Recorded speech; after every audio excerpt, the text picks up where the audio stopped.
CCI cotton corporation of India limited के लिए आपने आंसर की तो सबने चेक कर ली होगी। अब कुछ इंपॉर्टेंट डेट्स के बारे में डिस्कस कर लेते हैं कि कब तक क्या हो सकता है, रिजल्ट कब तक आ सकता है, या फिर ज्वाइनिंग कब तक हो सकती है। इसके बारे में थोड़ा सा पहले से कंपैरिजन कर लेते हैं कि 2024 में क्या क्या हुआ था, उसके अकॉर्डिंग 2025 में क्या क्या हो सकता है।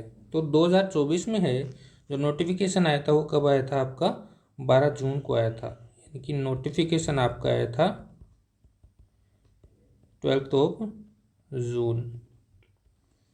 तो यहाँ से 12 जून से लेकर एप्लीकेशन फॉर्म स्टार्ट होते हैं और ये चलते हैं 2 जुलाई तक, ये आपका प्रोसेस रहता है। लेकिन 2025 में कैसे हुआ, ये अब आपका नोटिफिकेशन जो आता है वो आपको 8 मई को आता है, 8 ऑफ मई, और आपका एप्लीकेशन फॉर्म चलता है 9 मई से लेके 24 मई तक। ये आपकी एप्लीकेशन फॉर्म की बातें होगी। अब चलते हैं हम एडमिट कार्ड की तरफ। नोटिफिकेशन आ गया, एप्लीकेशन फॉर्म भर दिया, एडमिट कार्ड रिलीज होते हैं। तो आपका 2024 के अंदर एडमिट कार्ड आया था वो 11 ऑफ जुलाई में आया था। अब 2025 में इसके अकॉर्डिंग बात करते हैं तो ये आपका आया था 5 जुलाई को। वैसे आपको सिटी सेंटर अलॉट कर दिए गए थे 23 जून को, लेकिन एक्चुअल में एडमिट कार्ड वो आया था आपको, यानी कि प्रॉपर सेंटर बताया गया था वो आपको 5 जुलाई को बताया गया था। तो अब यहाँ पर डिफरेंस देख लीजिए, यहाँ पर फॉर्म फिलिंग का प्रोसेस कितने दिन तक चला ये देख लीजिए पहले, यानी कि 12 से स्टार्ट हुआ, यानी लगभग आपका 20 डेज तक फॉर्म फिलिंग का प्रोसेस चला।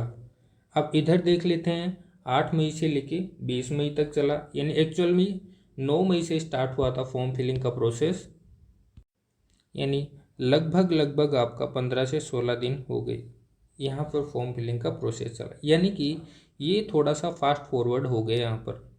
अब चलते हैं आगे, एडमिट कार्ड रिलीज होने में कितना टाइम लगा।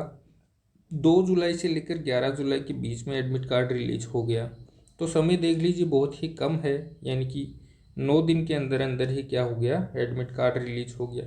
इसमें यहाँ पर थोड़ा सा ज़्यादा समय लग गया, इसमें लगभग आपका 1 महीने का टाइम लग गया। अब आगे बढ़ते हैं कि एग्ज़ाम कब कंडक्ट हुआ था। तो पिछली बार जो एग्ज़ाम था वो आपका हुआ था 20 ऑफ जुलाई, और अभी जो आपका एग्ज़ाम हुआ है वो 8 जुलाई को हुआ है।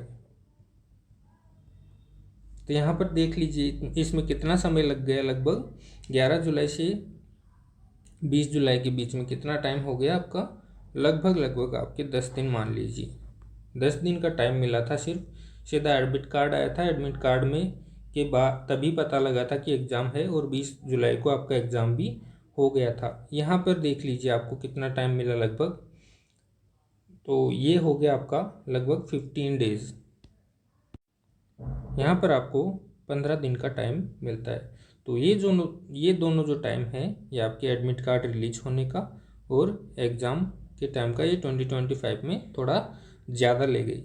ठीक है, अब बात करते हैं रिस्पॉन्स शीट कब आई थी। तो रिस्पॉन्स शीट की बातें करते हैं, तो इसमें जो आपका रिस्पॉन्स शीट आया था और आंसर की आई थी वो आपकी आई थी 23 ऑफ जुलाई,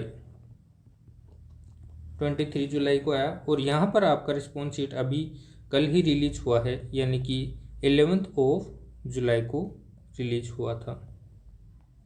तो यहाँ पर देख लीजिए दोनों में लगभग 3 दिन का टाइम लगा है, कोई ऐसा डिफरेंस यहाँ पर देखने को नहीं मिल रहा है।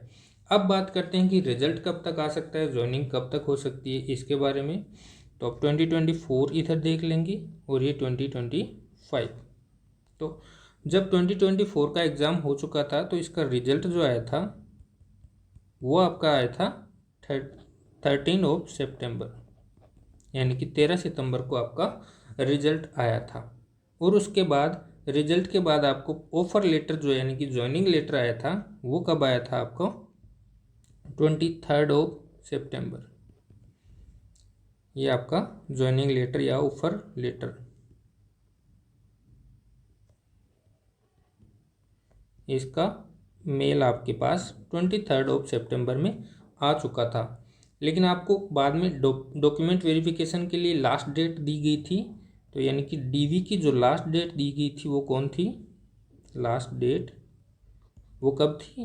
वो 7 अक्टूबर आपको दिया गया था। अब देख लीजिए इसके अकॉर्डिंग, यानी कि यहाँ पर पैरेलली इतना इतना टाइम लग रहा है, उसके अकॉर्डिंग आपको क्या लगता है कि रिजल्ट कब तक आ सकता है? इसके बाद आपकी ज्वाइनिंग कब तक हो सकती है? डीवी कब तक हो जाएगा? आप एक अप्रोक्सीमेट अंदाज़ा यहाँ से लगा सकते हैं। होपफुली आपको थोड़ा बहुत कुछ समझ में आया होगा कि रिजल्ट कब तक आ सकता है।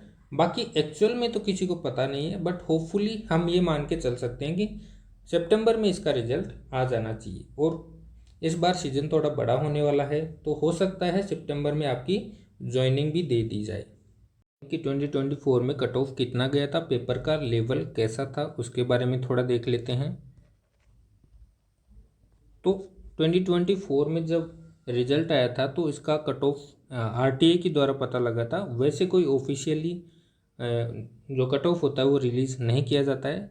तब इसका कट ऑफ था लगभग 93.25, इसके आसपास आपका कट ऑफ था। लेकिन फाइनल वेटिंग लिस्ट क्लियर होने के बाद में कितना कट ऑफ था आपका? 91.25, इसके आसपास आपका कट ऑफ रहा था। पेपर का डिफ़िकल्टी लेवल बच्चों के अकॉर्डिंग इस बार जो पेपर है वो थोड़ा सा ट्रिकी आया था पिछली साल की तुलना में।